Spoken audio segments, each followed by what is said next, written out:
Today we've taken the 345 bus from Puerto de la Cruz all the way up to La Caldera. The trip takes us roughly halfway up the Orotava Valley. We're at, I don't know if you can see that, but we're at 1180 metres at the moment, so we're just about a height of Snowdon, but we're only halfway up the valley. And very shortly we're going to set off on the walk to Los Organos, so called because there is a rock formation which looks very similar to organ pipes.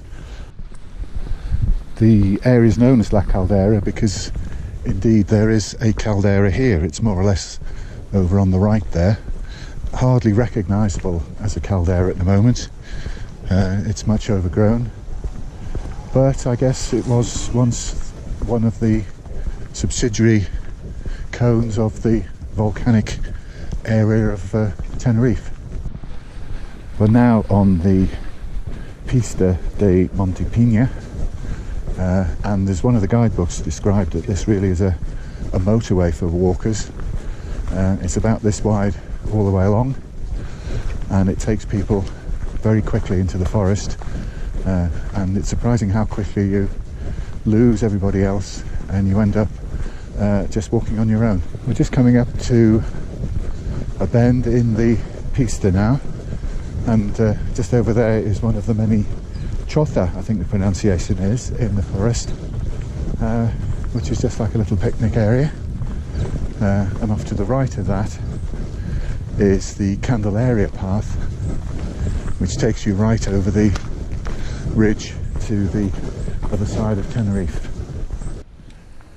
This is one of the things I really love about coming walking in Tenerife, just the evidence of all the volcanic activity just in the exposed rock faces here. It would be lovely to know the story of what went on here with some very solid looking lava. In between you've got some much crustier looking, softer, almost like pumice. And you'll see differences all over the island with the various strata. And over on the other side there, just in the distance, there's always a view of Teide, the highest point on Tenerife, and indeed the highest point in Spain. So this is where we leave the Pista. We've been on the Pista now for probably about half an hour, and it's been a nice, very leisurely stroll up to now, but we're faced now with the climb up to Los Organos. You can see there the red footpath marker. That's the national route that goes right across the island of Tenerife. Never done it all, but I've certainly done quite lots of bits of it.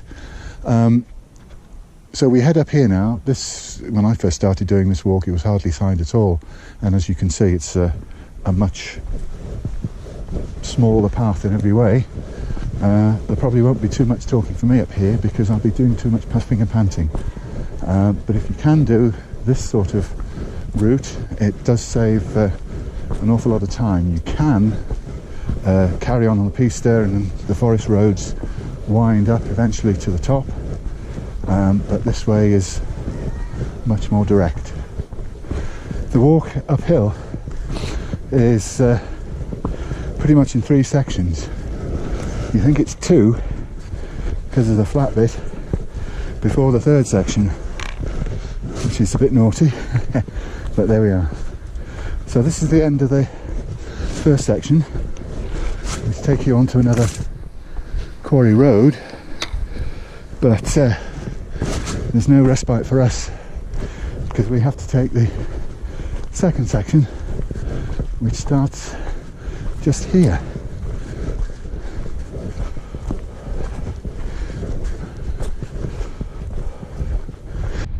So this is the end of the second section now, and as you can see, it's a bit of a false dawn because we got some easy footpaths here, not much uphill at all, and you can easily think, well, that's it, I cracked it, but there's a third section of climb coming up before too long.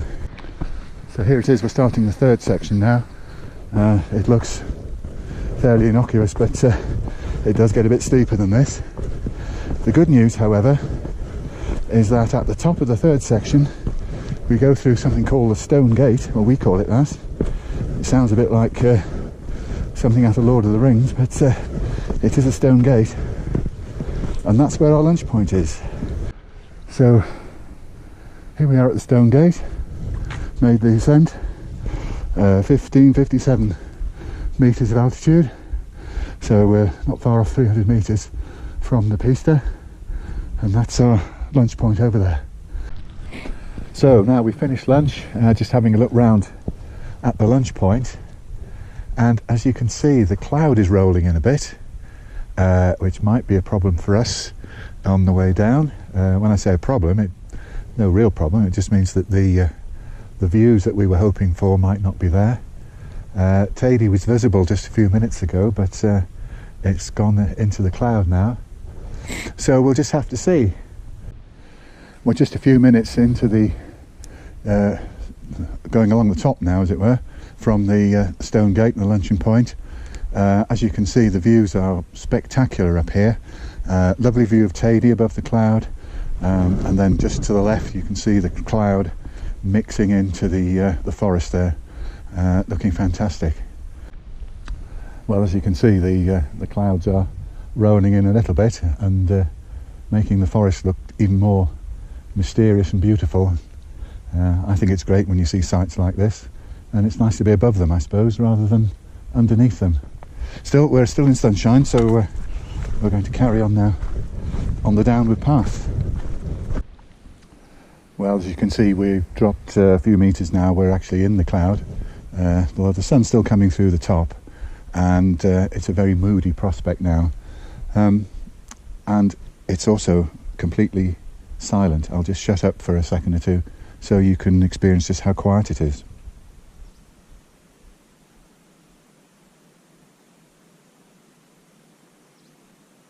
Isn't that lovely?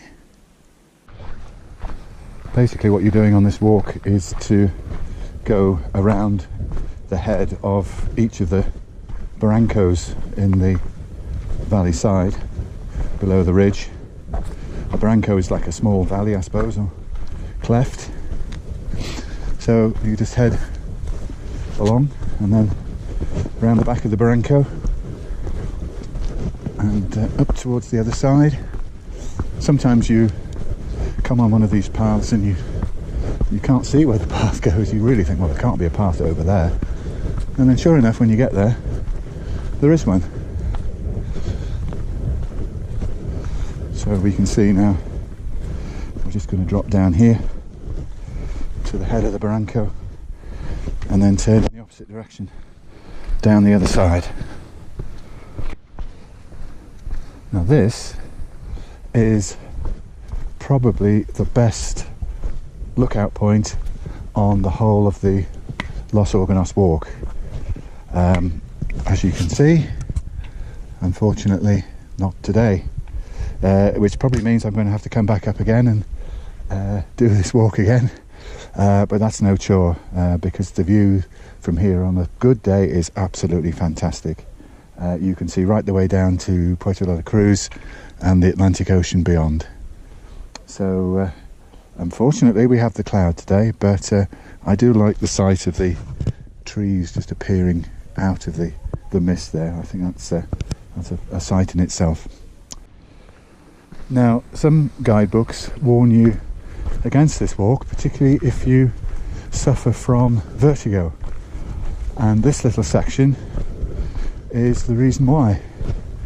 It's mainly the older guidebooks that have those comments, because as you can see on the right hand side now, on the side of the sheer drop, is a very substantial fence to protect you, and on the left hand side, this is much older, there's a pipe for you to hold on to.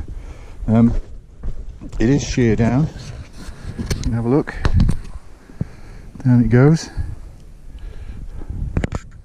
So it's worth taking care, but really with this fence in place now, you shouldn't have any problems, even if, like me, you're not particularly keen on heights. It's a very short section. Once we come around the corner here, it finishes, and you've got a bit of uphill just to struggle with once you've got over that shock of the height. We're still quite high. We're still at 1451 metres and still in the cloud, unfortunately, but the terrain has changed a little bit now.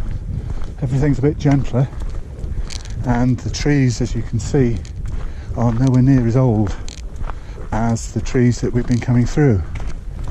They look wider spaced out as well, but I suspect that's just because they will grow and become seemingly closer together. Looming out of the mist here we have another chotha, or chota, however you want to pronounce it. This is Chotha Chimoche, and we've got a choice here because there's a route which goes sort of down the back there, or we can carry on a little bit on this way here, which I think is what we'll do because we've got plenty of time. The one trick on the way following this route is you have to spot the right turn, because if you don't, it's a very, very long way round to the road and then back down the road again to La Caldera for the bus, because there are no buses on the route above La Caldera. Here's our right turn, we haven't missed it. It's marked by a tiny little old style sign on the tree there, La Caldera. For some reason they haven't put a new sign up here, which is a shame, but it's a fairly self-evident footpath. So that's our way back down to La Caldera and the bus stop. Another point of interest here, we're just crossing one of the many pipes that takes water down to the lower levels. You'll see these all over Tenerife, and if we listen we can just hear the flow.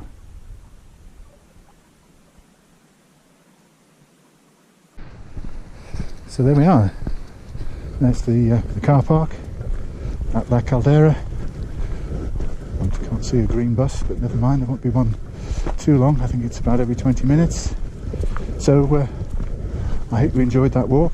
It's probably one of the most strenuous and spectacular in La Caldera. There are plenty of easier walks available, but that's one that's really worth doing. So I hope you enjoyed it, and I'll see you on the next one.